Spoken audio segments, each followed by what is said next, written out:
എനിക്ക് ഇതെന്തിൻ്റെ സൂക്കേടായിരുന്നു? കലാശക്കൊട്ടിൻ്റെ ആവേശത്തിലേക്ക് കൊട്ടിക്കയറി നിലമ്പൂർ. ഉപതെരഞ്ഞെടുപ്പിൻ്റെ പരസ്യപ്രചാരണം അവസാനിക്കുവാൻ മണിക്കൂറുകൾ മാത്രം ബാക്കി നിൽക്കെ റോഡ് ഷോയുമായി മുന്നണികൾ രംഗം കൊഴുപ്പിക്കുകയാണ്. സ്ഥാനാർത്ഥികളും നേതാക്കളും പ്രവർത്തകരുമെല്ലാം കലാശക്കൊട്ട് നടക്കുന്ന നിലമ്പൂർ ടൗണിലേക്ക് ഒഴുകിയെത്തിക്കൊണ്ടിരിക്കുകയാണ്. 6 മണി വരെയാണ് പരസ്യപ്രചാരണത്തിന് അനുമതിയുള്ളത്. സ്വതന്ത്രനായി മത്സരിക്കുന്ന PV അൻവർ കലാശക്കൊട്ട് ഉപേക്ഷിച്ചു. ആവേശത്തിലൊന്നും കാര്യമില്ലെന്നും യഥാർത്ഥ കലാശക്കൊട്ട് 19 നടക്കുമെന്നും PV അൻവർ പറയുന്നു. ഗതാഗതക്കുരുക്ക് ഒഴിവാക്കുവാൻ കൂടിയാണത്രേ കലാശക്കൊട്ട് ഒഴിവാക്കുന്നതെന്നും പ്രവർത്തകർ തനിക്കുള്ള വോട്ടുറപ്പിക്കുകയാണെന്നും PV അൻവർ പറയുന്നു. എന്നാൽ അൻവറിൻ്റെ കൂടെ നിൽക്കുവാൻ ഒരു പട്ടി പോലും ഇല്ലാത്തതിനാലാണ്, കൂടെ ആരും ഇല്ലെന്ന് നാട്ടുകാർക്ക് ബോധ്യമാകും എന്നതുകൊണ്ട് മാത്രമാണ് കലാശക്കൊട്ടിന് അൻവർ ഇറങ്ങാത്തത്. അൻവർ പറയുന്നത് നിലമ്പൂർ ഉപതെരഞ്ഞെടുപ്പ് പിണറായി വിജയൻ സർക്കാരിൻ്റെ വിലയിരുത്തൽ ആയിരിക്കും എന്നാണ്. എന്നാൽ ഇത് അൻവറിൻ്റെ വിലയിരുത്തലായിരിക്കും ഈ ഉപതെരഞ്ഞെടുപ്പ്. രണ്ടാമത് മാത്രമായിരിക്കും പിണറായി സർക്കാരിൻ്റെ വിലയിരുത്തൽ. അൻവർ പുതിയ ഒരു പാർട്ടി രൂപീകരിക്കുവാൻ പോകുന്നു എന്ന് പ്രഖ്യാപിച്ചപ്പോൾ അന്ന് അൻവറിൻ്റെ വാക്കുകൾ കേൾക്കുവാൻ ഓടിക്കൂടിയ ആളുകളാണിത്. എന്നാൽ ഇന്ന് നോക്കുക, സ്വയം വില കളഞ്ഞ, സമൂഹത്തിൻ്റെ മുന്നിൽ പരിഹാസ്യനായ അൻവറിൻ്റെ കൂടെ കലാശക്കൊട്ടിൻ്റെ അന്ന് നിൽക്കുവാൻ പോലും ആരുമില്ലാത്ത അവസ്ഥയാണ് ഇന്ന്.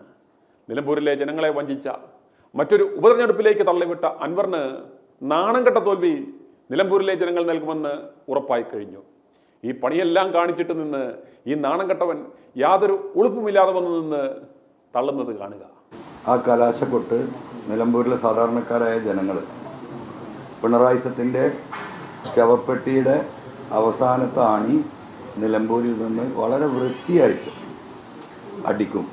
അതാണ് ഞങ്ങളുടെ കലാശക്കൊട്ട്. ഞങ്ങളുടെ പ്രവർത്തകർ മുഴുവൻ ഫീൽഡിലാണ്.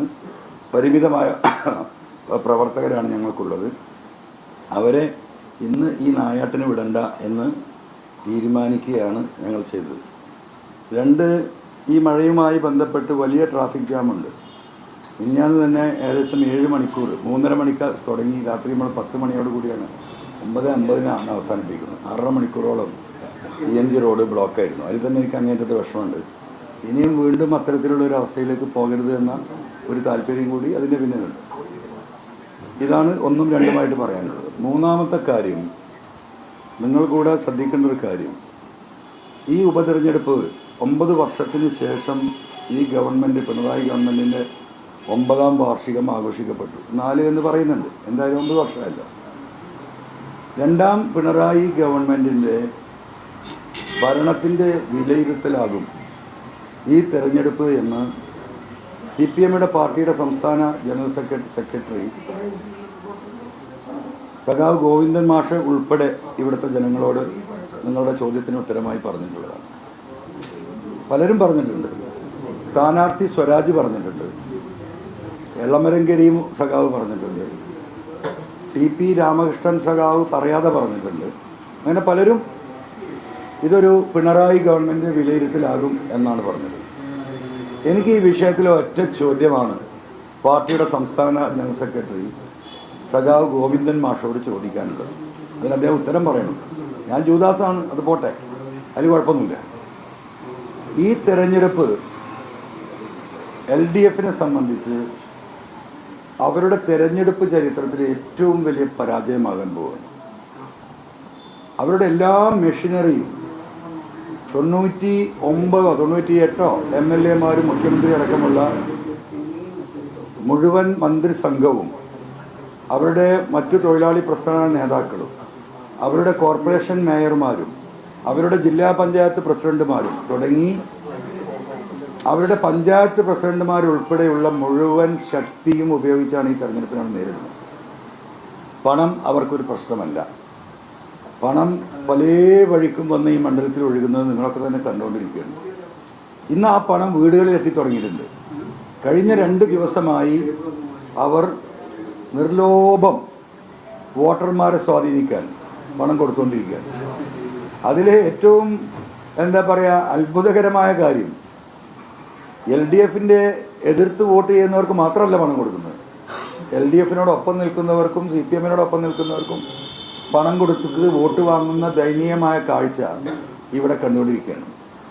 പാർട്ടി സഖാക്കൾക്ക് ഒരു റോളും ഈ തെരഞ്ഞെടുപ്പിൽ കൊടുത്തിട്ടില്ല. മുഴുവൻ ഇവിടെ ഈവൻറ്റ് മാനേജ്മെൻറ്റിൻ്റെ മരുമോനിസത്തിൻ്റെ ഒരു സംഘം വന്നിട്ടാണ് ഈ കാര്യങ്ങൾ ഇവിടെ നടത്തി പോകുന്നത്, ഇപ്പോഴും നടത്തിക്കൊണ്ടിരിക്കുന്നത്. അപ്പം ഈ ഗതികേടിൽ അവരെത്തി നിൽക്കുന്നു. കിറ്റുകൾ കൊടുക്കുന്നുണ്ട് 2 വിഭാഗവും. അപ്പം നമുക്ക് കഴിഞ്ഞ 2-3 ദിവസമായിട്ട് ഈ ഫീൽഡിൽ നിന്ന് വിവരമുണ്ട്. അപ്പോൾ നമ്മൾ നമ്മുടെ പ്രവർത്തകരോടും നമ്മളുമായി ബന്ധപ്പെട്ട് നിൽക്കുന്ന സഖാക്കളോടും ഒക്കെ പറഞ്ഞത്, കിട്ടുന്നത് മുഴുവൻ വാങ്ങണം, ഒന്നും നോ എന്ന് പറയരുത്. കാരണം ഇതൊന്നും അവരുടെ തറവാട് വിറ്റിട്ട് കൊണ്ടുതരുന്നതല്ല.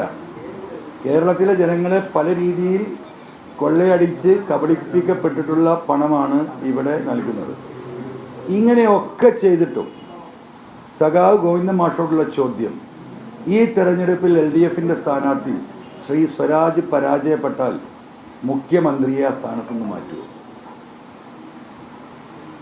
കാരണം പിണറായിസത്തിനെതിരെയുള്ള വോട്ടാണ്, പിണറായിയോടുള്ള വിരോധമാണ്, അദ്ദേഹത്തിൻ്റെ ഏകാധിപത്യത്തോടുള്ള വിരോധമാണ്, അദ്ദേഹത്തിൻ്റെ സ്വേച്ഛാധിപത്യത്തോടുള്ള വിരോധമാണ്. കുടുംബത്തെ സംരക്ഷിക്കാൻ പാർട്ടിയുടെ അടിസ്ഥാന തത്വം മതേതരത്വം ഇവിടെ പണയം വെച്ച് കേന്ദ്ര ഗവൺമെൻറ്റിന് കീഴടങ്ങിയാണ് അദ്ദേഹം മുന്നോട്ട് പോകുന്നത്. അതിനെതിരെയാണ് ഇവിടുത്തെ ജനങ്ങൾ വോട്ട് ചെയ്യുന്നത്. ഇത്രയും ദിവസം കഴിഞ്ഞ ഒരാഴ്ചയായി പല ഘട്ടങ്ങളിലായി ഇവിടെ ക്യാമ്പ് ചെയ്ത് ജനങ്ങളോട് വോട്ട് അഭ്യർത്ഥിക്കുമ്പോൾ PV അൻവറിനെ അറ്റാക്ക് ചെയ്യാനല്ലാതെ ഈ അനിമൽ അറ്റാക്കിനെ കുറിച്ച് ഒരു വാക്ക് പറയാൻ ഈ നിമിഷം വരെ പിണറായിയും അതുപോലെ തന്നെ പ്രതിപക്ഷ നേതാവും ഇതുവരെ തയ്യാറായിട്ടില്ല. ഈ ജില്ല നേരിടുന്ന വിഷയങ്ങൾക്ക് അവർ ചർച്ചയാക്കിയിട്ടില്ല. ഇത് നിലമ്പൂരിലെ ജനങ്ങൾ, വോട്ടർമാർ വളരെ ഗൗരവമായി കാണുന്നുണ്ട്. അതുകൊണ്ട് ഈ ഗവൺമെൻറ്റിൽ ജനങ്ങൾക്കുള്ള വിശ്വാസം അടിവരയിട്ടുകൊണ്ട് അവർ അതിനെ പരാജയപ്പെടുത്തുമ്പോൾ ഒരു മുഖ്യമന്ത്രി മാറണ്ടേ? ധാർമ്മിക ഉത്തരവാദിത്തം എന്ന് പറയുന്നൊരു സംഭവം ഉണ്ടല്ലോ.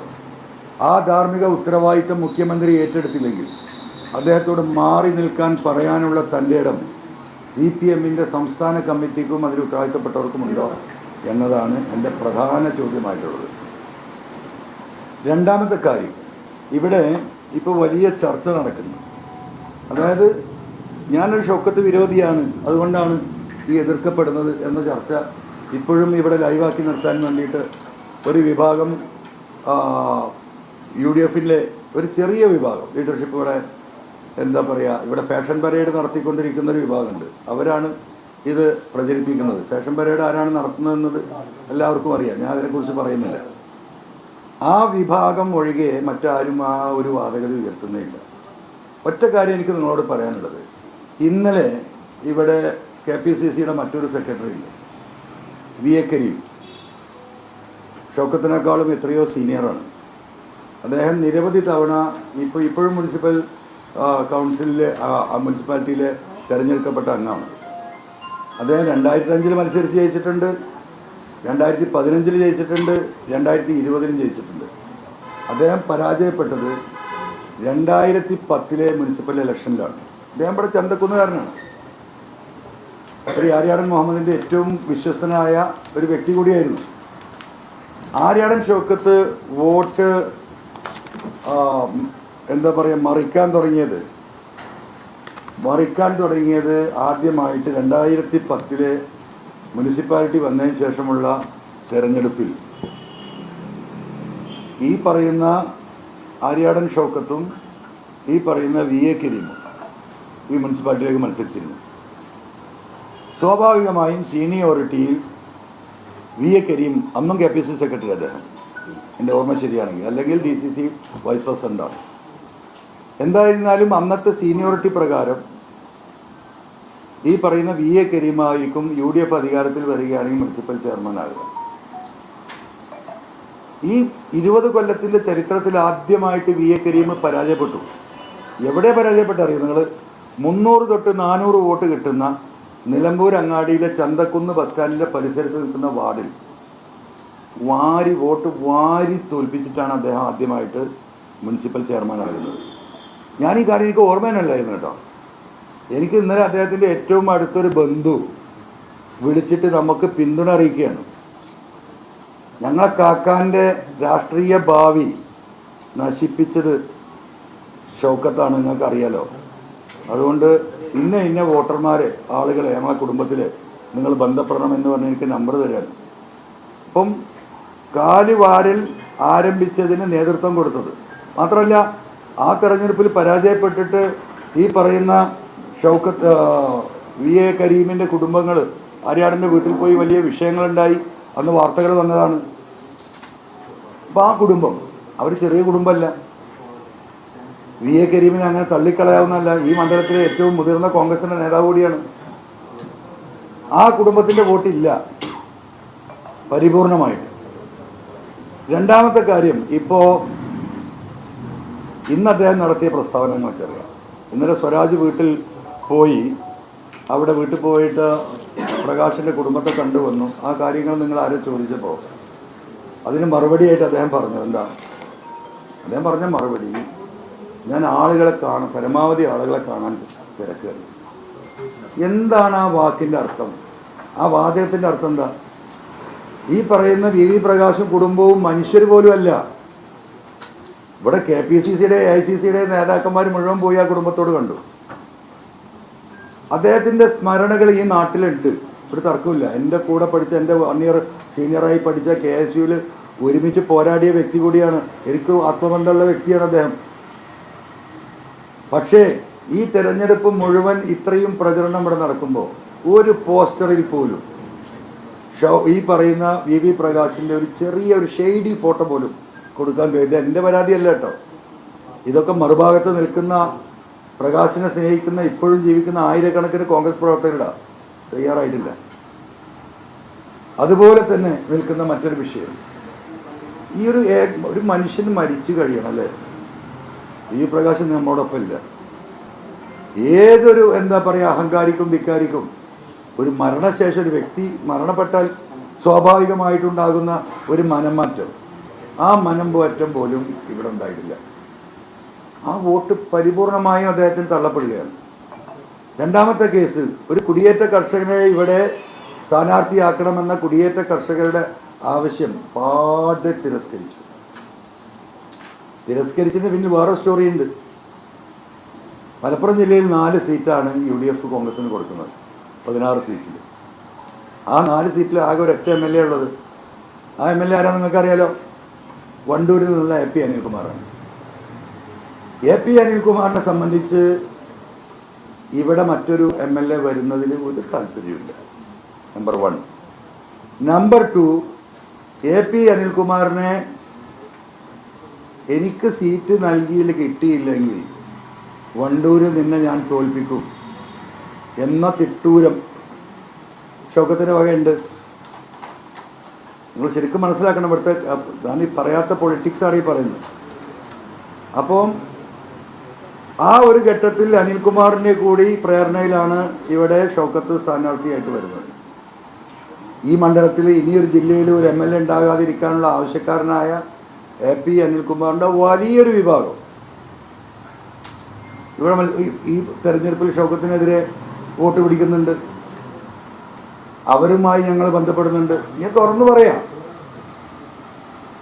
ബഹുമാനപ്പെട്ട സാദിഖ് അലി തങ്ങൾ നമുക്കറിയാലോ, തങ്ങളുടെ വിഷയത്തിൽ ശിഹാബ് തങ്ങൾക്കെതിരെ അദ്ദേഹം പറഞ്ഞ സ്റ്റേറ്റ്മെന്റ് ഇവിടെ റീലായി ഓടിക്കൊണ്ടേയിരിക്കുകയാണ്. അത്തരത്തിലുള്ളൊരു വ്യക്തി ഇവിടെ ജോയ് DCC പ്രസിഡന്റ് ആയതിനു ശേഷം UDF സംവിധാനം എന്ന് പറയുന്നത് സംഘർഷഭരിതമായിരുന്നു. ലീഗും കോൺഗ്രസും തമ്മിൽ ഒരു സമാധാനമുണ്ടായി, ഒരു ഐക്യത്തിലേക്ക് UDF എത്തി. ജില്ലയിൽ നല്ല രീതിയിൽ UDFിൻ്റെ പ്രവർത്തനം നടക്കുക. അതിലേക്ക് ഷൗക്കത്ത് ഇനിയൊരു MLA കൂടിയായി വരുമ്പോൾ ഇതുവരെ അണഞ്ഞു പോയ തീയിൽ പെട്രോൾ ഒഴിക്കുന്ന അവസ്ഥ ഉണ്ടാകും എന്ന ചർച്ച, അത് PV അൻവറിൻ്റെ സ്റ്റേറ്റ്മെൻ്റ് അല്ല കേട്ടോ. ഇത് മനസ്സിലാക്കുന്ന സാധാരണക്കാരായ ലീഗ് പ്രവർത്തകരുടെ സ്റ്റേറ്റ്മെൻ്റാണ്. ഇപ്പം ജോയ് ഇഷ്യൂവിൽ തന്നെ സ്വാഭാവികമായും UDFിലൊരു തീരുമാനമുണ്ട് എന്നാണ് ഞാൻ ഈ ചർച്ചകളുമായി ബന്ധപ്പെട്ടപ്പോൾ എനിക്ക് ഉത്തരവാദിത്തപ്പെട്ട നേതാക്കൾ പറഞ്ഞത്. ആ തീരുമാനം എന്തായിരുന്നു? ലീഗിൻ്റെ സ്ഥാനാർത്ഥിയെ ലീഗ് നിശ്ചയിക്കും, കോൺഗ്രസിൻ്റെ സ്ഥാനാർത്ഥിയെ കോൺഗ്രസ് നിശ്ചയിക്കും, ജോസഫ് സാറിൻ്റെ സ്ഥാനാർത്ഥിയെ കേരള കോൺഗ്രസ് ജോസഫ് തീരുമാനിക്കും. അതിൽ പരസ്പരം ഇടപെടാനോ അത് പറ്റില്ല എന്ന് പറയാനോ ഉള്ള മുമ്പൊക്കെ അങ്ങനെ തർക്കങ്ങളുണ്ടായിരുന്നു. പാടില്ല എന്ന് തീരുമാനമാണ്. അപ്പോൾ ജോയിയുടെ വിഷയം വന്ന സമയത്ത് ഞാൻ ഈ കാര്യം UDF നേതൃത്വത്തിലെ ഘടകകക്ഷികളിൽ ഞാൻ ഈ കാര്യങ്ങൾ പറഞ്ഞപ്പോൾ അവരൊറ്റ വാക്കേ പറഞ്ഞുള്ളൂ, ഞങ്ങളുടെ അഭിപ്രായം ചോദിച്ചാൽ പറയാം, അല്ലാതെ ഞങ്ങൾക്ക് കയറി പറയാൻ പറ്റില്ല, അത് ഞങ്ങളൊരു പൊതു തീരുമാനമാണ്. അങ്ങനെ ആ തരത്തിലൊരു അഭിപ്രായ സ്വരൂപണം നടത്തിയപ്പോൾ ലീഗിൻ്റെ കൃത്യമായ കണക്കും കാര്യങ്ങളും അവിടെ ബോധ്യപ്പെടുത്തിയതാണ്. അപ്പോൾ ചരിത്രത്തിലാദ്യമായിട്ട് പാണക്കാട്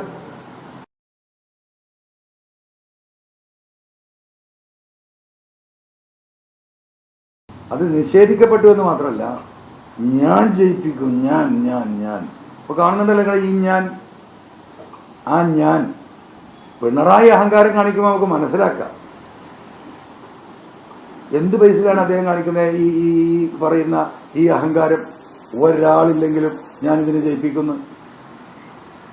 അപ്പോൾ പുതിയ അദ്ദേഹം ഡെവലപ്പ് ചെയ്ത ഒരു ടീം കോൺഗ്രസിന്റെ ഉത്തരവാദിത്തപ്പെട്ട തലമുതിർന്ന മുഴുവൻ നേതാക്കളെയും സൈഡ് ലൈൻ ചെയ്തു. ഒരു വാക്ക് പോലും ഉച്ചരിക്കാനും ചർച്ച ചെയ്യാനുള്ള അവസ്ഥ കളഞ്ഞു. പിന്നെ അതിനെ കൺട്രോൾ ചെയ്ത് ഇന്ത്യൻ യൂണിയൻ മുസ്ലിം ലീഗ് ഇല്ലെങ്കിൽ UDF ഉണ്ടോ? വസ്തുത അതല്ലേ. മലയോര കുടിയേറ്റ കർഷകരായിരുന്നു കോൺഗ്രസിന്റെ മറ്റൊരു നട്ടല്, അത് പൂർണ്ണമായും സൈഡ് ലൈൻ ചെയ്തില്ലേ. മാധവ് ഗാഡ്ഗിൽ കമ്മീഷൻ റിപ്പോർട്ട് ഈ നാട്ടിൽ നടപ്പിലാക്കണമെന്ന് പറഞ്ഞ് നേതൃത്വം നൽകിയ ഹരിത MLA-മാരുടെ ലീഡറായിരുന്നു ഈ പറയുന്ന പ്രതിപക്ഷ നേതാവ്. മലയോരത്ത് അദ്ദേഹത്തിന്റെ പേരുച്ചരിക്കാൻ വയ്യ, ഞാൻ അനുഭവിച്ചതാ. ആ കർഷകരാണ് ഇവിടെ ഈ വിഷയം നേരിടുന്നത്.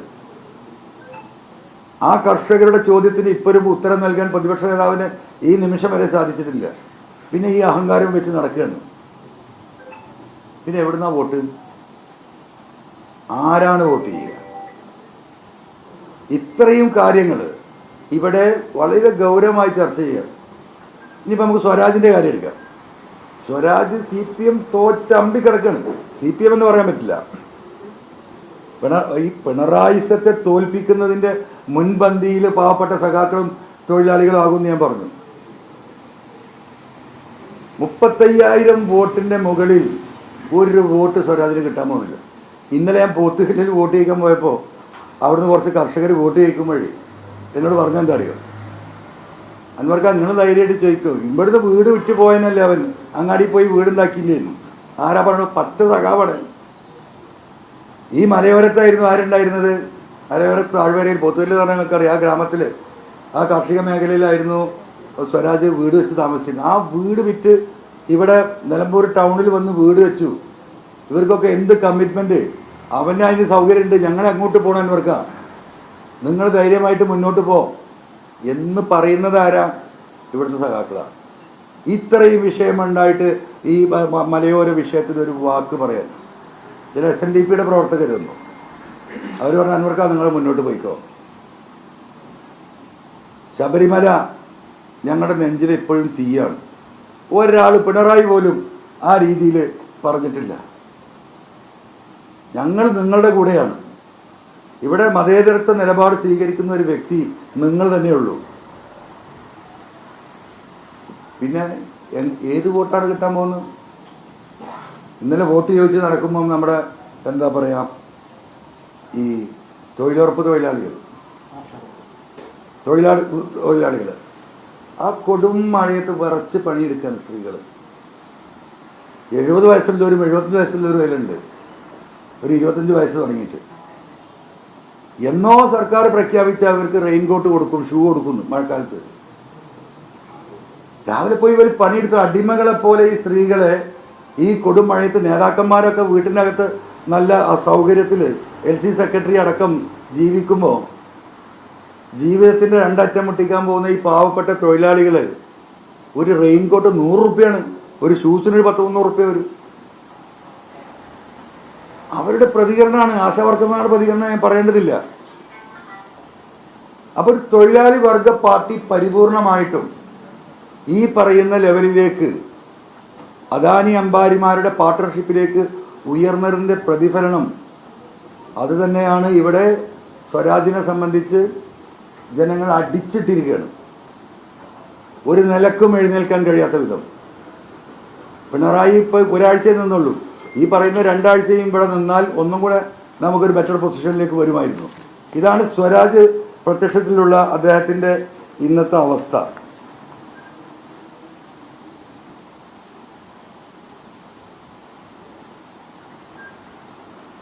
അപ്പോൾ ഈ രീതിയിൽ കാര്യങ്ങൾ പോവുകയാണ്. പിന്നെയുള്ളത് STPI ആണ്. നിങ്ങൾ ഇതുവരെ അതിൻ്റെ ഒരു എന്താ പറയുക ഒരു വാർത്ത കൊടുത്തോ എനിക്കറിയില്ല. നാട് നീളെ പ്രസംഗിക്കുന്നവർക്ക് പിണറായിസും ഇല്ല, എന്താ പറയുക ഈ ഭരണത്തിലെ മനുഷ്യന്മാരുടെ കഷ്ടപ്പാടില്ല. PV അൻവറിനെ തെറി പറയുക. PV അൻവർ എന്തിനു രാജിവെച്ചു? PV അൻവർ എന്തിനു രാജിവെച്ചു? ഒരാളും ബാക്കിയില്ല. അതേപോലെ BJP അപ്പുറത്ത്.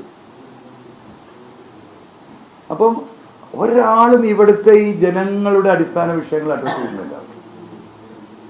ജനങ്ങളുടെ എക്സിസ്റ്റൻസിൻ്റെ നിലനിൽപ്പിൻ്റെ പ്രശ്നമാണ്.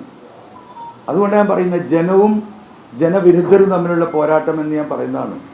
അതുകൊണ്ടാണ് ഞാൻ പറഞ്ഞത് നിങ്ങളുടെ പ്രവർത്തകരെവിടെ, നിങ്ങളുടെ വർക്ക് എവിടെ?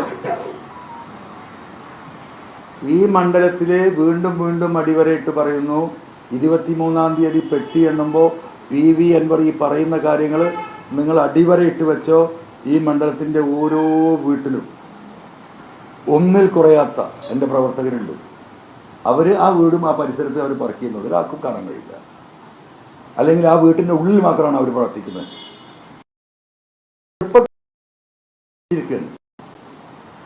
ഇന്ന് സത്യത്തിൽ ഞങ്ങൾ നടത്താനിരുന്ന എന്താ പറയുക റോഡ് ഷോ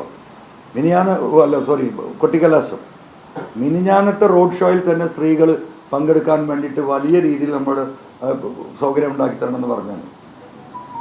അപ്പോൾ സ്വാഭാവികമായും ആ ക്ലൈമറ്റും കാര്യം കൊണ്ട് സഹോദരിമാരെ ഈ ബൈക്കിൽ ആങ്ങളായാലും ഭർത്താവായാലും കൊണ്ടുവന്ന് എന്തെങ്കിലും ഒരു അപകടാവസ്ഥ ഉണ്ടായാലും ഇതെല്ലാം കൂടെ സ്ട്രക്കാവുമല്ലോ എന്ന് വിചാരിച്ച്. പക്ഷേ നിർബന്ധമായിട്ട് ഈ കൊട്ടിക്കലാശത്തിന് ഞങ്ങളെ കൊണ്ടുവരാൻ വേണ്ടി ആയിരക്കണക്കിന് സ്ത്രീകൾ റെഡിയായി നിൽക്കണം. പക്ഷെ എന്താ അറിയോ, ആ കൊട്ടിക്കലാശത്തിൻ്റെ മുന്നിൽ ഞാൻ വന്ന് നിൽക്കണം.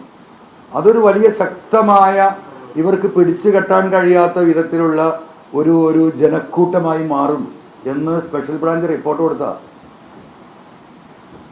മുഖ്യമന്ത്രിയുടെ ഓഫീസിൽ. ആ റിപ്പോർട്ടിൻ്റെ ഫലമായിട്ടാണ് ഇത് സ്പ്ലിറ്റ് ചെയ്യാൻ തീരുമാനിച്ചത്.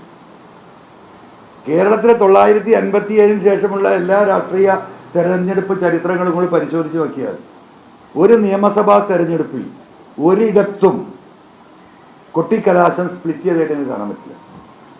2 കൊട്ടിക്കലാശം ഉണ്ടാക്കിയാൽ ഞാൻ എവിടെ പോയി നിൽക്കും? സ്ഥാനാർത്ഥി എവിടെ പോയി നിൽക്കും? ഒരു സ്ഥലത്ത് പോയാൽ അപ്പുറത്ത് പരാതി, വിഷമം, ഇപ്പുറത്ത് വന്നാൽ ഇതേ സ്ഥിതി. അപ്പം ഇവിടെ ഈ സ്ത്രീകൾ ഒന്നായിട്ട് ഇതിനിറങ്ങുകയാണ്. കൊട്ടിക്കലാശത്തിൽ കേരളത്തിൻ്റെ ചരിത്രത്തിൽ ഏറ്റവും കൂടുതൽ അമ്മമാരും സഹോദരിമാരും പങ്കെടുക്കുന്ന ഒരു കൊട്ടിക്കലാശമായി ഇത് മാറും എന്നുള്ള ഇൻ്റലിജൻസ് റിപ്പോർട്ടിൻ്റെ ഭാഗമായിട്ടാണ് ഇതിനെ സ്പ്ലിറ്റ് ചെയ്തത്. ആ സ്പ്ലിറ്റ് ചെയ്ത് കണ്ടോടുകൂടി നമ്മളത് അവസാനിപ്പിച്ച് എനിക്കും തോന്നി എനിക്കിതിൽ മൊത്തമുള്ളത് ദൈവസഹായമാണ്. ആകാശത്തു നിന്നാണ് എനിക്ക് സഹായം വരുന്നത്. അപ്പോൾ എനിക്ക് അതൊരു സഹായമായിട്ട് തോന്നി. കാരണം ഇന്നത്തെ ഒരു ദിവസം മുഴുവൻ കെട്ടിമറിഞ്ഞതിന് പോകും പ്രവർത്തകർക്ക്. ഇത് കഴിഞ്ഞ് വൈകുന്നേരം എത്തുമ്പോഴേക്ക് ക്ഷീണിതരാണ്. മിനിയാത്ത ക്ഷീണം തന്നെ മാറി ആളുകൾ ഇന്ന് ഒരു 10 മണിക്ക് ശേഷമാണ് ഫീൽഡിൽ ഇറങ്ങുന്നത്. അപ്പോൾ ഇനിയൊരു ആ ഒരു രീതിയിലേക്ക് പോകുമ്പോൾ ഇന്നത്തെയും നാളത്തെയും ഫീൽഡ് വർക്ക് വളരെ ബുദ്ധിമുട്ടാണ്. കാരണം നമുക്ക് ലിമിറ്റഡ് പ്രവർത്തകർ മാത്രമേ പുറത്തിറങ്ങാനുള്ളത്. അവരും കൂടി സ്ട്രക്കായാൽ ഇവിടെ കൊട്ടിഘോഷം നടക്കുമ്പോഴും അവർക്ക് പ്രവർത്തിക്കാൻ MLA-മാരും MP-മാരൊക്കെ ഫീൽഡിൽ എപ്പോഴും ഈ 139 MLA-മാരോടും 10-30 MP-മാരോടും അന്യസംസ്ഥാന മുഖ്യമന്ത്രിമാരോടും നേരിടാനും ഞാനൊരു മനുഷ്യനാണ്. നിങ്ങളോട് വർത്തമാനം പറയാൻ ഞാൻ വേണം, ഇലക്ഷൻ വർക്ക് നടത്തണമെങ്കിൽ ഞാൻ വേണം, ഇത് ഓർഗനൈസ് ചെയ്യണമെങ്കിൽ അത് വേണം, നോട്ടീസ് അടിക്കണമെങ്കിൽ എന്താ എഴുതണം നോക്കണം, പോസ്റ്ററിൻ്റെ ഡിസൈൻ നോക്കണം, IT-യിലുള്ള പ്രൊഫഷണലുകളുമായി സംസാരിക്കണം. ഒരു മനുഷ്യന് ചെയ്യുന്നതിന് പരിധിയില്ലേ. 100 ആളെ പണി ഒരു ദിവസം എടുക്കുന്നുണ്ട്. 2 മണിക്കൂറിലധികം ഇത്രയും ദിവസമായിട്ട് എനിക്ക് ഉറങ്ങാൻ പറ്റിയിട്ടില്ല. അപ്പം ഇന്നത്തെ ഒരു ദിവസം കൂടി എൻ്റെ പ്രവർത്തകരെ അതിലേക്ക് കൊണ്ടുപോയിട്ട് ആ നായാട്ടിൻ്റെ ഭാഗമായി ഉള്ള ശേഷിയും കൂടി അവരുടെ ഉറക്കും ആരോഗ്യവും സമ്പത്തും ഇതിന് ചെലവഴിക്കേണ്ട എന്നുള്ള ഉത്തമ ബോധ്യത്തോടു കൂടിയിട്ടാണ് ഇത് സ്പ്ലിറ്റ് ചെയ്തോടുകൂടി.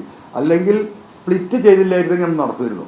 കാരണം അത് കേരളത്തിലെ ചരിത്രത്തിലെ ഏറ്റവും വലിയ അമ്മമാരും സഹോദരിമാരും പങ്കെടുക്കുന്ന ഏറ്റവും വലിയൊരു ജനക്കൂട്ടം, കേരളത്തിലെ ചരിത്രത്തിൽ കാണാത്തൊരു ജനക്കൂട്ടത്തെ നിലമ്പൂരിൽ ഞങ്ങൾ അണിനിരത്തി വരുന്നു. അപ്പോൾ ഇത്രയും കാര്യങ്ങളാണ് പറയാനുള്ളത്. ഇനി നിങ്ങൾക്ക് ചോദിക്കാം വല്ലതും ഉണ്ടെങ്കിൽ.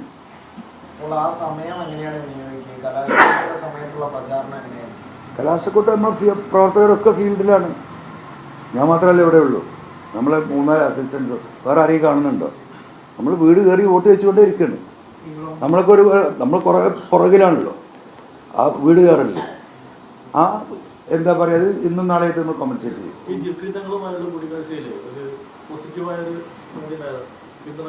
ഇവിടെ എല്ലാം പോസിറ്റീവാണ്.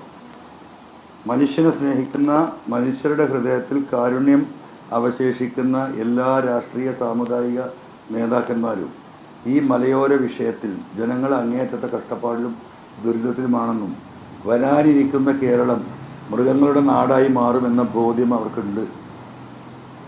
ഈ പറയുന്ന 2 മുന്നണികളും അതിനെ അഡ്രസ്സ് ചെയ്യുന്നില്ല എന്നുള്ള ഉത്തമ ബോധ്യം അവർക്കുണ്ട്. അതുകൊണ്ട് മനുഷ്യത്വമുള്ള സകല നേതാക്കളും ഈ വിഷയത്തിൽ ആ വിഷയം ഏറ്റെടുത്ത് അതിന് റിസ്ക് എടുത്ത് നിങ്ങൾ തന്നെയാണ് പോയത്. നിലമ്പൂരിൽ നിങ്ങൾ തന്നെയാണ് ജയിക്കേണ്ടത്. അതിലൊരു ആർക്കും ഒരു രാഷ്ട്രീയമില്ല. നിലമ്പൂരിലെ ജനങ്ങളിലെ 80% ആളുകളും ഈ വിഷയത്തിൽ അവനവൻ്റെ നിലനിൽപ്പിൻ്റെ പ്രശ്നമാണ്. ഈ വിരുന്ന് വന്ന ആൾക്കാരുണ്ടല്ലോ ഇപ്പോൾ ചുറ്റിത്തിരിഞ്ഞുകൊണ്ടിരിക്കുന്നത് എല്ലാ മന്ത്രിമാരും, അവരൊക്കെ ഒന്ന് വൈകുന്നേരം 5 മണിക്ക് സ്ഥലം വിടും. ഒരാളെ തിരഞ്ഞാൽ കാണില്ല, വിളിച്ചാൽ എടുക്കൂല. ഇപ്പം അടുക്കളയിൽ വന്ന് കാല് പിടിച്ച് കരയുന്ന കാണുന്നുണ്ടല്ലോ. അതിന് തന്നെയാണ് PV അൻവർ രാജിവെച്ചത്. എന്തിനാ അൻവർ രാജിവെച്ചത്? ഇതിന് തന്നെയാണ്. ഈ മലയോര വിഷയം ചർച്ച ചെയ്യപ്പെടാൻ വേണ്ടി തന്നെയാണ്.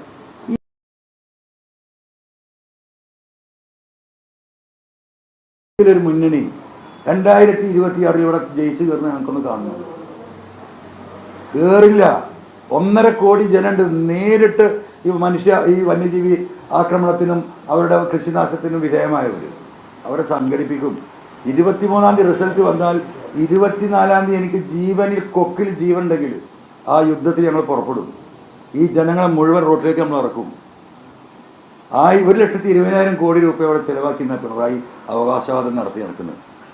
ആകെ 3,000 കോടി രൂപയാണ് ഈ നാട്ടിലെ ഈ 1.5 കോടി ജനങ്ങളുടെ എന്താ പറയുക ജീവൻ രക്ഷിക്കാൻ വേണ്ടത്. 1 കിലോമീറ്ററിന് 3 കോടി രൂപ ചെലവഴിച്ചാൽ ഒരു മൃഗത്തിന്, ഒരു ആനക്കും, ഒരു കടുവക്കും, ഒരു എന്താ പറയുക കാട്ടുപൂച്ചക്ക് കൂടി ഇങ്ങോട്ട് കടന്നു വരാൻ കഴിയില്ല. മനുഷ്യനെയും മൃഗങ്ങളെയും വേർതിരിക്കണ്ടേ? ഒരു വനവൽക്കരണം നടത്തിക്കോട്ടെ, ഓക്സിജൻ ഉണ്ടായിക്കോട്ടെ, ഈ പറയുന്ന കാർബൺ ഫണ്ട് അടിച്ചു മാറ്റിക്കോട്ടെ, ഒരു കുഴപ്പമില്ല. പക്ഷെ ജനങ്ങൾക്ക് വഴിയിരിക്കണം. കാർബൺ ഫണ്ട് മുഴുവൻ അടിച്ചു മാറ്റുകയും അതിന് എന്താ പറയുക ആ ഫണ്ടിൽ 100 രൂപ പോലും ഈ വനമേഖലയിൽ ഉപയോഗിക്കാതെ നിന്നിട്ട് മനുഷ്യനെ നിർബന്ധിത എന്താ പറയുക എവിക്ഷൻ, ഇറങ്ങിപ്പോക്കിന് വിധേയരാക്കുന്ന ഈ ഒരു രീതി കേരളത്തിലെ ജനങ്ങളത് മനസ്സിലാക്കി കഴിഞ്ഞു. അതിവിടെ സംഭവിക്കാൻ പോകുന്നതാണ്. അത് നമ്മൾ വിട്ടുകൊടുക്കാൻ ഉദ്ദേശിക്കുന്നില്ല. പരിമിതമായ സമയം കൊണ്ട് എല്ലായിടത്തും എത്തി തനിക്ക് കിട്ടുമെന്ന് ഉറപ്പുള്ള വോട്ടുകളെല്ലാം ഉറപ്പാക്കാൻ കഴിയും. എല്ലായിടത്തും എത്താൻ കഴിയും. എല്ലായിടത്തും ഞാൻ പറഞ്ഞില്ലേ, ഞാൻ അധിക സ്ഥലത്ത് എത്തേണ്ട കാര്യമില്ല. ഞാനിപ്പോൾ ഒന്ന് മണ്ഡലത്തിലില്ലല്ലോ. ഞാൻ കേന്ദ്രത്തിൽ എന്താ പറഞ്ഞിരുന്നു, whatever it may be. ഞാനില്ലല്ലോ. ഞാൻ ഇന്നലെ വൈകുന്നേരം 9 മണിക്ക് മണ്ഡലത്തിൽ നിന്ന് ഇറങ്ങിയ ഇങ്ങനെ ഒരു സ്ഥാനാർത്ഥിയെ കാണുള്ളൂ. അല്ല, ഇനി മണ്ഡലത്തേക്ക് പോകും. മണ്ഡലത്തിൽ നിന്ന് വീണ്ടും പുറത്തേക്ക് പോകും, വീണ്ടും അകത്തേക്ക് വരും. നമ്മൾ പലരെയും കാണുന്നുണ്ട്. നിങ്ങൾക്ക് താല്പര്യം ഒരാളെ പേര് ചോദിച്ചാൽ കണ്ടല്ലെന്ന് ഞാൻ പറഞ്ഞുതരാം. അതങ്ങനെ പലരെയും കാണുന്നു. ഇവരൊക്കെ പിന്നെ ഇപ്പോൾ പേപ്പറൊന്നുമില്ല. പേപ്പർ ഞാൻ നിങ്ങൾക്ക് കാണിച്ചു തരാം. ഇതിൽ സ്വകാര്യമൊന്നുമില്ല. നാട് നിങ്ങൾ നമ്മളെ ബോർഡ് കീറിക്കൊണ്ടിരിക്കുക. അത് കീറിക്കോട്ടെ. അതിൽ പിന്നെ വിശ്വകർമ്മൻ്റെ ഒരു ഒറിജിനൽ ടീം നമുക്ക് പിന്തുണ പ്രഖ്യാപിച്ച് കുറേ ദിവസമായിട്ട്. ഏതിൻ്റെ? പട്ടികജാതി ക്രിസ്ത്യൻ വിശ്വകർമ്മയല്ല, ഇത് മറ്റവരാണല്ലോ. അപ്പം ഇങ്ങനെ പലരും നമുക്ക് പിന്തുണ നൽകി ഇവിടെ വരുന്നുണ്ട്. അപ്പം ഇതൊക്കെയാണ് ഇതിൻ്റെ വസ്തുത.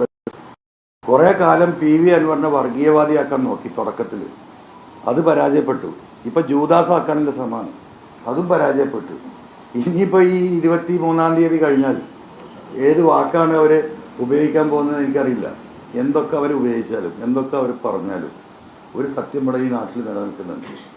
അത് പിണറായിസത്തിനെതിരെയുള്ള ഒരു എന്താ പറയുക ആളുകളുടെ ഒരു പൊതുവികാരമാണ്. ഇവിടെ ഈ ഗവൺമെൻറ്റിനെതിരെ നശിച്ച ഗവൺമെൻറ്, ദുഷിച്ച ഗവൺമെൻറ്, ഏറ്റവും ദുരിതം പേറിയ ഗവൺമെൻറ് എന്നൊക്കെ പറയുമ്പോഴും ജനങ്ങളെടുത്തത് എക്സ്പ്ലെയിൻ ചെയ്യേണ്ടവർ അതിലെത്രത്തോളം വിജയിച്ചിട്ടുണ്ട് എന്ന കാര്യത്തിൽ എനിക്ക് സംശയമുണ്ട്. ഇങ്ങനെ എത്ര വോട്ടിന് ജയിക്കുന്നത്? ഭൂരിപക്ഷത്തിൽ പറഞ്ഞെടുത്ത് ഉറച്ചു നിൽക്കുന്നു. 75,000-ൽ കുറയാത്ത വോട്ട് മനുഷ്യർ TV എന്ന് പറഞ്ഞ നാമത്തിന് നേരെ ഈ തെരഞ്ഞെടുപ്പിൽ രേഖപ്പെടുത്തും.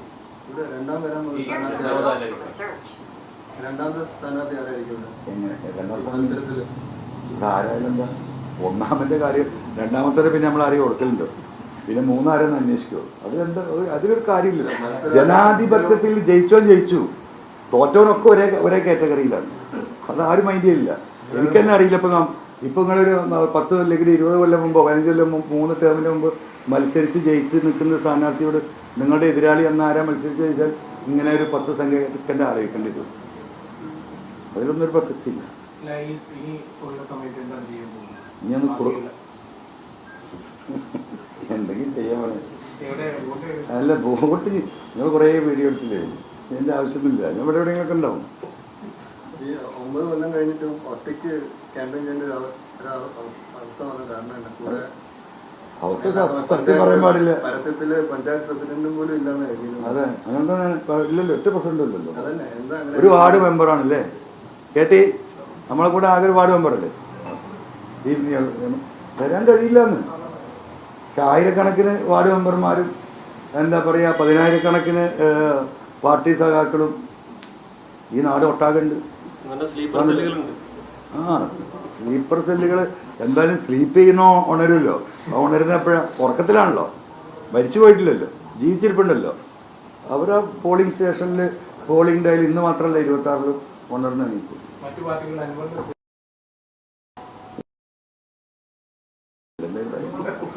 എന്ത് സാധനം പറഞ്ഞു നിർത്തയാൾ അത്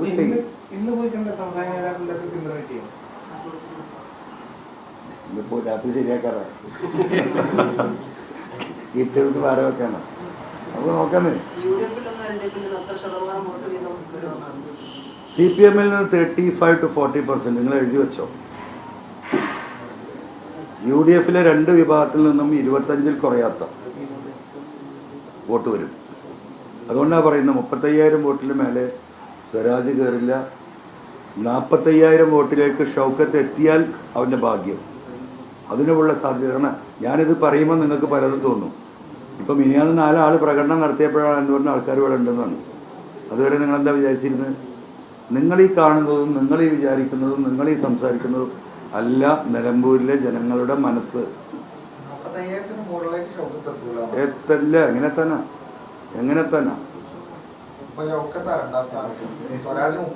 അല്ല, അത് നിങ്ങൾക്ക് എങ്ങനെ കൂട്ടാന്ന്. അതൊക്കെ നിങ്ങൾ ഗുണഘോഷം. ഞാൻ മാത്സിൽ വളരെ മോശമാണ്, എനിക്ക് കണക്കങ്ങനെ പെട്ടെന്ന് പിടിയിട്ടില്ല. All over Kerala, not only in Nilambur, all over Kerala. ആ പൊളിറ്റിക്സ് ഞാൻ പറയുന്നത്. ആ പൊളിറ്റിക്സ് തിരിച്ചറിയാൻ UDF-ന്റെ ലീഡർഷിപ്പിന് സാധിക്കണം.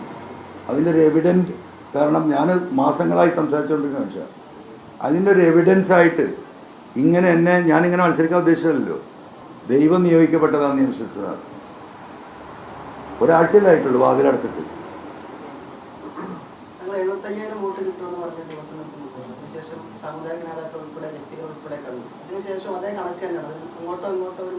ഇല്ല, മാറ്റമില്ല. 75,000 മിനിമം എന്ന് പറഞ്ഞാൽ മാക്സിമം അവിടെ കിടക്കുന്നുണ്ടല്ലോ.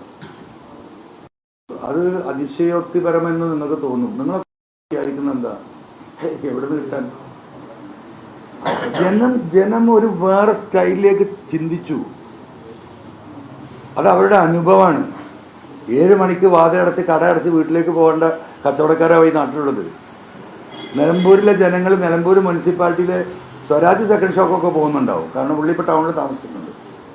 ഈ മുനിസിപ്പാലിറ്റിയിലല്ലാതെ 7 പഞ്ചായത്തിലെ ജനങ്ങൾ ഒരു സെക്കൻഡ് ഷോക്ക് പോയിട്ട് കൊല്ലങ്ങളായിട്ടുണ്ടാവും. കാരണം എന്താ? തിരിച്ച് വീട്ടിലേക്ക് പോകാൻ കഴിയില്ല.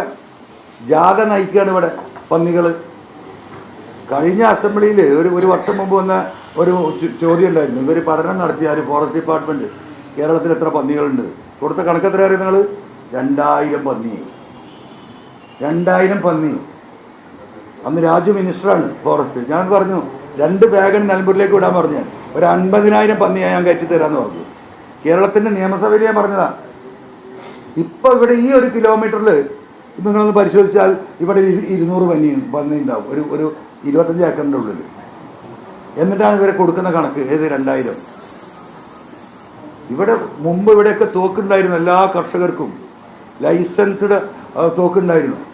കഴിഞ്ഞ 5-6 വർഷമായിട്ട് ആ തോക്ക് ഒരാൾക്കും ലൈസൻസ് റിന്യൂ ചെയ്ത് കൊടുക്കുന്നില്ല. ആ തോക്ക് കൊടുക്കുന്നതിനാ വന്യമൃഗത്തെ വെടിവെക്കാൻ ആക്രമിച്ചാൽ. അപ്പോൾ ഓരോ ഘട്ടത്തിലും ആളുകളെ ഈ പറയുന്ന വന്യമൃഗ ആക്രമണത്തിലേക്ക് തള്ളിവിടുകയാണ്. എന്നിട്ട് നിർബന്ധിതാവസ്ഥയിൽ ഇറങ്ങി വരണം. ഇതാണ് ഇതിൻ്റെ പിന്നിലുള്ള യഥാർത്ഥ ചിത്രം. ജയിച്ചു കഴിഞ്ഞിട്ട് ഞാൻ അങ്ങനെ പെട്ടെന്ന് നമുക്ക് തീരുമാനം എടുക്കാൻ പറ്റുമോ? എന്നെ ജയിപ്പിച്ച ജനങ്ങളും എന്നെ സഹായിച്ച സാമൂഹിക രാഷ്ട്രീയ സാമുദായിക നേതാക്കന്മാരും ഒക്കെ ആലോചിച്ചിട്ട് ഒരു ഒരു ഒരു കൃത്യമായ ആലോചനയുടെ ഭാഗമായിട്ട് തന്നെ ഞാൻ ജയിച്ചു, നമ്മൾ ഉണ്ടാവില്ല. നമ്മൾ ആ ഒരു ചർച്ചകൾ നടത്തിയിട്ട് ഇത് എങ്ങനെ ഈ വിഷയത്തെ കൊണ്ടുപോകണം, എങ്ങനെ ഇതിനെ അഡ്രസ്സ് ചെയ്യിപ്പിക്കണം, ആരിതിനെ അഡ്രസ്സ് ചെയ്യും, ആ അഡ്രസ്സ് ചെയ്യുന്ന മുന്നണിയോ പാർട്ടിയോ ആയാൽ അവർ സിൻസിയറായിട്ട് നിൽക്കുമോ? അത് നിൽക്കണമെങ്കിൽ എന്തൊക്കെ ഡിമാൻഡ്സാണ് നമ്മൾ വെക്കേണ്ടത്, അവരെന്താ ഇത്ര ഒരുപാട് കാര്യങ്ങൾ ഡിസ്കസ് ചെയ്തിട്ട് വേണം ഈ കാര്യങ്ങൾ മുന്നോട്ട് കൊണ്ടുപോകാൻ.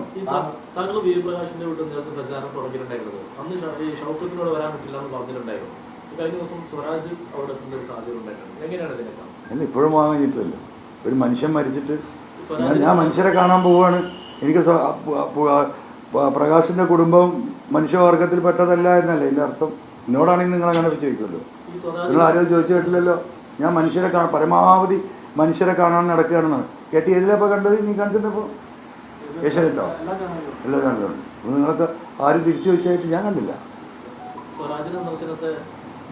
സ്വരാജ് സ്ഥാനാർത്ഥി ഈ കൻ ഗോ ഇനിയാവും. അതിനെന്താ കുഴപ്പം? അതിനൊന്നും ഒരു കുഴപ്പമില്ല.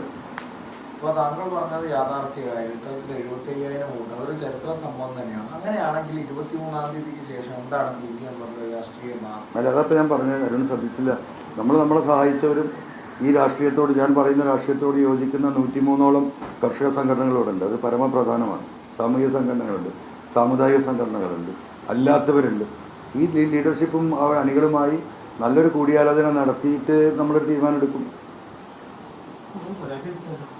പരാജയപ്പെട്ട വീട്ടിൽ പോകും, ഞാൻ അവിടെ ഉണ്ടാവും. അത് ശരി. എത്ര പരാജയം. ഞാൻ ഇപ്പോൾ ഈ എന്താ പറയുക, 2011 ഏറനാട്, 2014 പാർലമെൻറ്റ് വയനാട്, 2016 ഈ പറയുന്ന നിലമ്പൂർ, അതിൽ ജയിച്ചു. ഇത് 2 തോറ്റു. പിന്നെ 19 പൊന്നാനി, അവിടെയും തോറ്റു. പിന്നെ 21 നിലമ്പൂർ, അവിടെ ജയിച്ചു. അത് കഴിഞ്ഞ് ചേലക്കര, ഞാൻ സ്ഥാനാർത്ഥി ഇല്ലെങ്കിൽ ഒരു സ്ഥാനാർത്ഥിയുടെ രൂപത്തിൽ തന്നെ അവിടെ നിന്നില്ല, അവിടെ ഞാൻ തോറ്റു. അപ്പോൾ 7 അങ്ങനെ നിങ്ങൾ രക്ഷപ്പെട്ടു പോകുന്ന ആരും കരുതണ്ട. നമ്മൾ ഈ പോരാട്ടം തുടരും, നല്ല പോരാട്ടം തുടരും. ഈ ശരീരത്തിനൊരു കുഴപ്പമില്ല, നടക്കാനുള്ള ശേഷിയുണ്ടെങ്കിൽ ഇത്തരത്തിലുള്ള അനീതിക്കെതിരെ എല്ലാ ശക്തിയും ഉപയോഗിച്ച് ഇനിയും പോരാട്ടം തുടരും. സ്വരാജാണ് വിജയിക്കുന്നതെങ്കിൽ അപ്പോഴും താങ്കൾ പിടിച്ച വോട്ട് പിണറായിസത്തിനെതിരെ തന്നെയാണ് എൻ്റെ വോട്ട്. അത് വലിയൊരു ആഘോഷമാക്കി CPM 3.0 എന്ന പ്രതീതിയൊക്കെ ഉണ്ടാക്കുമ്പോൾ താങ്കളും അവിടെ ഒരു ചുക്കും ആവില്ല. ഞാൻ പിടിച്ചിരിക്കുന്ന വോട്ട് ആൻറ്റി പിണറായിസാണ്. അവരും പിടിച്ചിരിക്കുന്ന വോട്ട് സെമി ആൻറ്റി പിണറായിസാണ്. ആ സെമി ആൻറ്റി പിണറായിസും ഫുൾ ആൻറ്റി പിണറായിസും കൂടി കൂട്ടി യോജിപ്പിക്കുന്ന വോട്ടുണ്ടല്ലോ, കണക്ക് കിട്ടുമല്ലോ. ഇത് കണക്കറിയില്ലെങ്കിൽ നിങ്ങൾക്ക് കണക്കറിയല്ലോ. ആ കൂട്ടി നോക്കുമ്പോൾ ഉണ്ടാകുന്നത് കേരളത്തിൽ മൊത്തമുള്ളതാണ്. അതാണ് ഞാൻ പറഞ്ഞത്. ഷൗക്കത്തിനെ പിന്തുണക്കാതിരുന്നതിൻ്റെ ഒരു പ്രധാന കാരണം ആത്മാർത്ഥമായി പറയാണ്, ഞാനടക്കം ഷൗക്കത്തിനെ പിന്തുണച്ചിട്ടും അദ്ദേഹം പരാജയപ്പെട്ടാൽ എന്തായി? എവിടെ പോയി ആൻറ്റി പിണറായിസം? എവിടെ പോയി ആൻറ്റി ഇൻകംബൻസി? തകർന്ന് തരിപ്പണായില്ലേ? അതോട് കൂടിയിട്ട് പുതിയ കിരീടം വെച്ചിട്ട് പിണറായിക്ക് ജയിലല്ല ഇവിടെ ഉണ്ടാവുക. അപ്പോൾ സ്വാഭാവികമായിട്ടും ഞാൻ പിടിക്കുന്ന വോട്ടും ഈ പറയുന്ന UDF വോട്ടും അത് രണ്ടും ആൻറ്റി പിണറായിയാണ്. ഒന്ന് സെമി ആൻറ്റി പിണറായിയാണ്, ഒന്ന് ഫുൾ ആൻറ്റി പിണറായിയാണ്. അതാണ് കേരളത്തിൻ്റെ യഥാർത്ഥ ചിത്രം. അതാണ് രാഷ്ട്രീയം ഇവിടെ വരാൻ പോണത്. ഞാൻ എത്ര പോരാട്ടം ഒറ്റയ്ക്ക് നടത്തി, അന്നൊക്കെ മുന്നണി ഉണ്ടായിട്ടില്ല. 11 ഞാൻ മത്സരിക്കും, ഒറ്റയ്ക്ക് മത്സരിക്കും. 14 ഒരു പാർലമെൻറ്റിൽ അന്ന് ബഹുമാനപ്പെട്ട സഖാവ് കൊടിയേരി സഖാവിനോട് പിന്മാറാൻ വേണ്ടിയിട്ട് അന്ന് പറഞ്ഞു. അന്ന് സഖാവ് എന്നോട് പറഞ്ഞ വാക്കിപ്പോഴുമുണ്ട്, അൻവർ നിങ്ങൾ നിലമ്പൂർ, ഏറനാട്, വണ്ടൂർ, തിരുവമ്പാടിയൊക്കെ നിങ്ങൾക്ക് എന്തെങ്കിലുമൊക്കെ ചെയ്യാൻ പറ്റും. ആ മാനന്തവാടി 300 കിലോമീറ്ററാണ്, കുട്ട കർണാടകത്തിലാണ്. അപ്പോഴേ മനസ്സിലാക്കാതെ ഞാനൊന്ന് മുന്നോട്ട് പോയി നോക്കട്ടെ എന്ന് പറഞ്ഞ് പോരാടിയാണ് ഞാൻ. അപ്പോൾ അതുകൊണ്ട് ഇനിയിപ്പോൾ മുന്നണിയില്ല വെച്ചിട്ട് എന്താ ഇപ്പം നാട് വിടാൻ പറ്റുമോ? കോൺഗ്രസ് അതിന് തോറ്റാൽ കോൺഗ്രസ് ഇവിടെ ഇല്ലാതെയാവും നിലമ്പൂരിൽ. നിലമ്പൂരിൽ കോൺഗ്രസ് തോറ്റല്ലോ. നിലമ്പൂരിൽ കോൺഗ്രസ് തോൽക്കുന്നില്ലല്ലോ. അവിടെയാണ് നിങ്ങൾക്ക് തെറ്റുന്നത്. കോൺഗ്രസ് അതിശക്തമാണ് നിലമ്പൂരിൽ. അവിടെ തോൽക്കുന്നത് ഈ പറയുന്ന ഷൗക്കത്താണ്. കോൺഗ്രസ് UDF നിലമ്പൂരിൽ പരാജയപ്പെടുന്നില്ല. അവിടെ പരാജയപ്പെടുന്നത് ഈ പറയുന്ന ആര്യാടൻ ഷൗക്കത്ത് എന്ന് പറയുന്ന വ്യക്തിയാണ്. അദ്ദേഹത്തിൻ്റെ വ്യക്തിത്വവുമായി ബന്ധപ്പെട്ടാണ് ഇത്രയധികം ആളുകൾ അദ്ദേഹത്തിന് വിരുദ്ധരായിട്ട് ആ നാട്ടിൽ നിൽക്കുന്നത്. പിണറായിയേക്കാൾ ആളുകൾ വെറുക്കുന്നു ഷൗക്കത്തിനെ പലരും. അതുകൊണ്ടാണല്ലോ പിണറായിസം അവിടെ നിൽക്കുമ്പോഴും ഷൗക്കത്തിനെ കൊണ്ടുള്ള വിരോധം കൊണ്ട് ആ പിണറായിസത്തിന് എതിരെയുള്ള വോട്ട് പോകുന്നത്. അവിടെയാണ് പ്രശ്നം. That is what is the real issue in Nilambur. അതൊന്നും ഇപ്പം നിങ്ങൾക്ക് പലർക്കും മനസ്സിലാവില്ല. നിലമ്പൂർക്കാരായ പത്രമാധ്യമ പ്രവർത്തകർക്ക് ഏകദേശം മനസ്സിലായിട്ടുണ്ടാവും. അവർക്കത് മിണ്ടാനും പറ്റില്ല. ഇതാണ് ഇതിലെ വസ്തുത. i2i News, an eye for truth. i2i News subscribe ചെയ്തിട്ടില്ലാത്തവർ ഇപ്പോൾ തന്നെ സബ്സ്ക്രൈബ് ചെയ്യുക. നോട്ടിഫിക്കേഷൻ ലഭിക്കുവാൻ ബെൽ ബട്ടണും അമർത്തുക.